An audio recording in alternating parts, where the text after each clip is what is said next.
Hi, everyone. I'm John Opperman, Executive Director of Earth Day Initiative, and welcome again to our Earth Day 2023 virtual stage. I'm very excited to have Philippe Costeau here today, who I will allow to introduce himself, but we're going to be talking about the oceans and what we wish people knew more about with regard to the oceans. Philippe, do you want to give just a quick intro? Thank you so much for joining. John, thanks for having me. Delighted. Absolutely. I am, this is the third generation, part of the third generation of a family that has focused on ocean exploration and conservation, going back almost 80 years now. My grandfather, Jacques Cousteau, about 75, 76 years ago, co-invented scuba diving. He worked with an engineer as somebody who was passionate about free diving. He was in the Navy at the time in France and would spend many of his afternoons free diving off the southern coast of France, and became frustrated he couldn't spend more time underwater. And I have to remind everybody, this was a period, literally one lifetime ago, when we knew virtually nothing about the ocean, when free diving was a very specialized thing. You really had to make your own goggles and fins. This is not things that you could buy like you can today at a sports outfitter. And so he was an avid free diver as part of the Navy, and began being frustrated that he couldn't spend more time underwater. So he worked with an engineer, and they tinkered and they came up with a valve they could attach to a tank of air and breathe underwater while swimming freely. And that was the beginning of an entirely new era of human exploration of the ocean. He then went on to make documentaries and films, and really was the first to open up the world's eyes to what lay beneath the surface. Of course, humanity has crisscrossed the waves for millennia, but all we really knew about what lay beneath the surface of the ocean is what we pulled out in seafood and what we dumped in trash. And my grandfather changed that and really launched the whole idea of ocean conservation and the ocean conservation movement, in tandem with the growth of the modern environmental movement, predominantly on land, with such incredible people like Rachel Carson, et cetera, in the early days. My father, Philippe Sr., joined him on his expeditions, and in documentaries, et cetera, until he unfortunately tragically died in an airplane accident about 6 months before I was born. But I grew up with their legacy and knew my grandfather. And it inspired me to do the work that I do as a filmmaker and a social entrepreneur. I run an organization called Earth Echo International. We're a leading global youth environmental education and leadership organization. Books, all sorts of mischief that we get up to. But that's a little bit about my background. Great. Well, thank you for that intro. I do think, Jacques Cousteau and the work that he did, and now the work that you're doing as a continuation of that legacy, is very much in line with a lot of what we try to do at Earth Day Initiative. And part of that is creating these moments of connection with nature and our planet that then hopefully inspire you to think more about our impact. And what you were saying about, we've been crisscrossing the oceans on the surface for millennia, but it's only really recently that we have started to understand at all what is happening under the surface. And a big part of what you're doing, I know, is to really popularize what should we know more about. So what do you wish that people knew more about the oceans? And I know that you have a book, which I think is right there in the background, Oceans for Dummies, that is, yeah, just coming out. What do you wish that people knew more about, and what's included in that book that sort of answers that question? Well, John, I was watching an old interview of my grandfather's from probably 40 years ago. I think it was Good Morning America or a similar type show. And he was speaking to the audience and talking about some really basic stuff. He was talking about climate change 40 years ago, 40, 50 years ago. My grandfather was the early voices sounding the alarm for that, because he had already witnessed over the course of his life and his career, starting out in the 1940s, kind of exploring the reefs off of France and the Red Sea, a change in the health of those ecosystems. And I was watching this interview, and he was talking about how the ocean is the driver of our climate, and how the relationship in the ocean is a relatively simple concept of a thermodynamic system, right? You have warm water in the tropics and cold water in the poles, and this large ocean currents and these systems mix that water which then influences our climate and thus our weather, the water that we drink, the water we use to irrigate our crops for food. And he was explaining this, and I think now, just several interviews I've done in the past year alone, where I was saying the same things again. I was having to explain to people, okay, folks, here's the deal. The ocean regulates our climate. Climate change is an ocean problem. And still trying to help people understand the basics.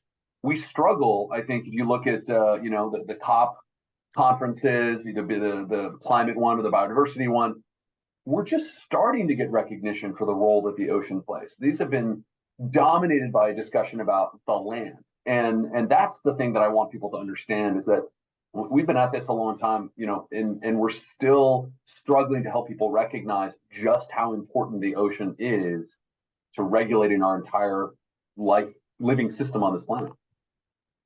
Yeah, and I'm assuming that some of the stuff that you're talking about in the book and making that connection to climate change, what do you think people should be most concerned about then, as far as our disruption to the oceans? Is it kind of the way that it as a negative feedback loop into climate change, or what do you really want to raise the alarm about the most, if people just have one thing that they can take away from this session today? Yeah, I think the biggest thing to remember is we can't solve the climate crisis unless we protect and restore ocean systems. It's not possible.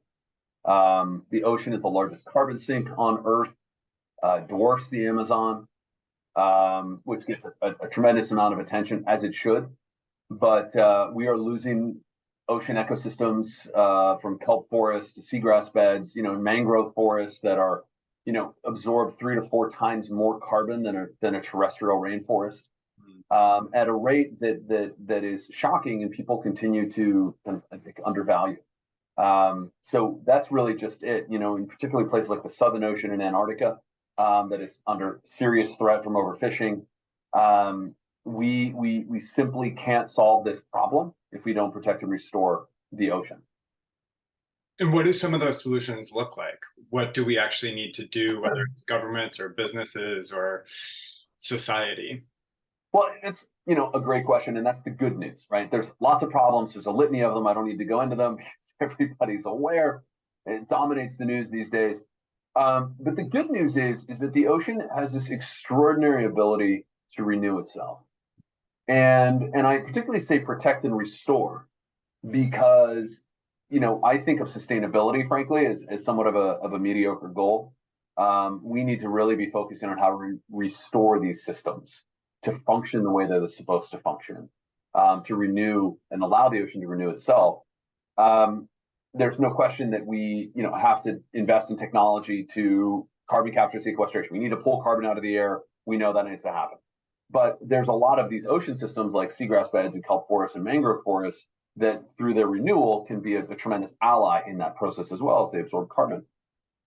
And so, we did Oceans for Dummies because we found kind of a gap between, my wife and I co-authored that, because we found that there was a gap between the big coffee table and science-y books about the ocean and books typically for younger people, not a basic book that A to Z can explain everything to you in a couple pages, not a chapter about ocean acidification, maybe a couple paragraphs, right? Just to give people an understanding, the basics, to understand how the ocean works. And the good news is that when we give the ocean an opportunity, it has this incredible ability to renew itself. I'll give you an example. About 5 or 6 years ago, my wife and I, my wife Ashlyn and I we were co-hosting a show called Nuclear Sharks for Shark Week on Discovery. And we went out to an area called the Bikini Atoll in the Marshall Islands, about as far away as you can get from anything, bar Antarctica. And the Bikini Atoll is infamous perhaps, for being the site of 23 nuclear bomb tests that the United States conducted in the 1950s and 60s. And we dropped, the strongest, the most powerful bomb we ever dropped and we ever tested, Castle Bravo. It destroyed everything for miles around. And yet 60 years later, we heard rumors that there was life. There were sharks back. in this area. And we were surprised because these atolls are hundreds of miles away from other land masses or for other atolls or islands. And how could, in just a short period of time, these coral reefs and all these species and animals recover after literally the worst fire and brimstone and Armageddon that humanity could engineer? And what we found was that, in fact, these animals did rebound. When we went back to the Marshall Islands, when we first dove into the water, John, we were astounded. There were 60, 70, 80 reef sharks swirling around us. The reef was spectacular. There were grouper the size of German shepherds, giant clams. I mean, you name it, huge schools of fish. And what we realized is that over the last 60 years, this area had become a de facto, essentially marine protected area. Nobody went there because of the radiation, though it is dispersed in the water. It was safe. On land, it is still heavy with cesium in the soil and sand.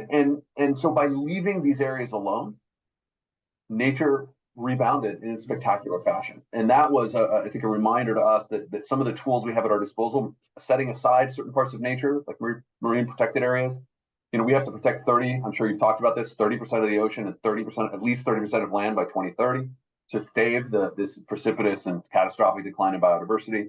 We know that actively restoring and investing in the restoration of kelp forests, mangroves, seagrass can have tremendous benefits for carbon sequestration and capture as well as biodiversity. So we have tools at our disposal. That's the good news. And that's what really, gives me hope. Yeah, absolutely. And I think, there was a brief period with COVID that we kind of got lessons around that how quickly nature can come back if we just step out of the way for a bit. But yeah, I think that could be a much bigger lesson for that on a grander scale if we could actually make it happen. So we're about out of time, but the one thing that I always want to ask people who are joining us for the virtual stage, as it's the number one question that we get over and over from our audiences, is what can I do? So what can an individual do? So folks that are watching this, how do you tap into this? What are things that people can do when the challenges feel so large and even the list of solutions can feel really overwhelming? What could an individual do to move things in a positive direction around our oceans? Well, I'm going to say, actually, I'm going to be cheeky and I'm going to say there's two things. One of them is that's really important. Shopping is politics. We have a lot of power in our wallets. And so thinking about the things that we buy, be it food, materials, products, cleaning products in our home, all of those things have an impact and send a message to corporations that we as consumers are demanding products that take into consideration the health of our planet. And then the other piece is politics. I like to remind people that when Richard Nixon was president, he passed the Clean Air Act, the Clean Water Act, the Marine Mammal Protection Act. Let's see, I believe he founded NEPA, NOAA, the EPA. The list goes on. You couldn't get more Republican than Nixon. This era of partisan politics around conservation is relatively new. It stems from really the late 1970s, early 1980s. And it doesn't have to be that way. We need to return politically to an era where Republicans and Democrats can agree that clean air and clean water is a fundamental right of all of us. And so I think that's really, really important for us to stand together. There are a lot of things that divide us these days. I think that protecting the environment should be one of those things that can unite us. And so that's really the message that I have for folks is to think about voting with your wallets and voting with your ability, your pen, voting with your pen, or thumbprint or whatever it ends up being. I think that those are two critical things that we can do. And then, of course, just remember that the ocean is at the center, needs to be at the center of the conversation around conservation, climate change, biodiversity loss, not over on the side as it has historically. Great.